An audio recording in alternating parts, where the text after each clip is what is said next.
आज भगवान जगन्नाथ महाप्रभु की स्नान यात्रा महोत्सव है। स्कंद पुराण के अनुसार आज जगन्नाथ भगवान का जन्म उत्सव भी है। आज भगवान को शेष धाराओं से स्नान हुआ, फलों के रस से स्नान हुआ, समस्त नदियों का जो जल लाए हैं उस सब से स्नान होगा भगवान का। यानी कि आज भगवान की स्नान यात्रा है। स्नान होने के बाद में भगवान जगन्नाथ महाप्रभु बलदाव जी और गणेश रूप धारण करके शयन कक्ष में चले जाएंगे और भक्तों को उनका दर्शन प्राप्त नहीं होगा। अंदर भगवान की पूजा, सेवा, अंगराग सेवा सब चलेंगी। ऐसा स्कंद पुराण में वर्णन है, उनके हिसाब से वो सब होगा। और 7 जुलाई में अरुणोदय वेला के समय जब सनराइज होगा, सूर्योदय होगा, उस समय भगवान अपने भक्तों को दर्शन देंगे। उसी दिन शाम को 4 बजे भगवान जगन्नाथ बलदाव जी अपनी बहन सुभद्रा को लेकर के नगर भ्रमण करने के लिए जाएंगे। यानी कि उस दिन रथ यात्रा है। नगर भ्रमण होते हुए रथ यात्रा वापस नहीं आएगी। और उसके अगले दिन भगवान की पूर्णाहुति उत्सव है, जड़ा भंडारा है।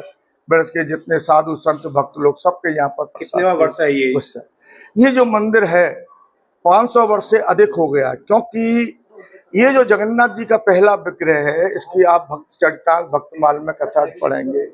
महाराजा रुद्र प्रताप हुए हैं, महाराजा रुद्र प्रताप हुए हैं, उस समय का ये विग्रह, वो भगवान के भक्त थे। महाराजा रुद्र प्रताप यहाँ पर जो भक्त हरिदास थे, उनको भगवान ने दर्शन दिए, कहा कि तुम जगन्नाथपुरी जाओ और मेरा वहां से पहला विग्रह लेकर आओ।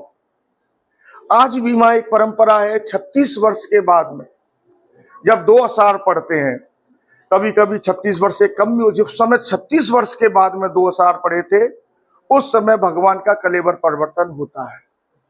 पहले भगवान का जो कलेवर परिवर्तन होता था, चक्र तीर्थ यानी समुद्र के किनारे भगवान को समुद्र में विसर्जन कर देते थे, और जैसे ही समुद्र में विसर्जन करते थे उसी समय भगवान अंतर ध्यान हो जाते थे।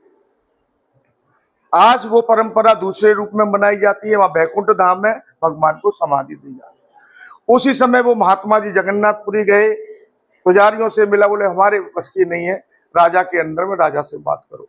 राजा ने मना कर दिया कि हम विग्रह नहीं देंगे, जो हमारी परंपरा हम समुद्र में विसर्जन करेंगे। महात्मा जी चक्र तीर्थ यहाँ पर भगवान को समुद्र में विसर्जन करना था, वहां पर जाकर के उसी रूप का ध्यान धरने धरे जिसका उन्होंने श्रीधाम वृंदावन में दर्शन हुआ। महाराज जी इधर बैठे हैं भगवान के ध्यान में, उधर राजा को स्वप्न होता है कि वो महात्मा मेरी आज्ञा के आए और मेरा विग्रह जो है श्रीधाम वृंदावन जाएगा। राजा स्वयं और एक महात्मा जी को ढूंढते हैं, माफी मांगते हैं, क्षमा मांगते हैं, और एक रथ पे 4 विग्रहों को बैठा के श्रीधाम वृंदावन के लिए भेजते हैं। दूसरे एक संत बताते हैं कि ये जो वृंदावन में विग्रह इसलिए आया कि चैतन्य महाप्रभु जो पुरी में रहते थे, लेकिन उनका रथ यात्रा उत्सव हो, कोई उनका भाव हमेशा वृंदावन में रहता था। कहते हैं ये जो विग्रह है इसी में चैतन्य महाप्रभु समाये, इसलिए ये विग्रह यहाँ आया। तो ये काफी प्राचीन विग्रह है, और हमने तो यहाँ काफी समय भगवान जगन्नाथ के खूब चमत्कार देखे हैं। यहाँ की जितनी भी व्यवस्था है वो स्वयं जगन्नाथ भगवान किसी ना किसी के रूप में निमित्त में कोई ना कोई आता है और वो सेवा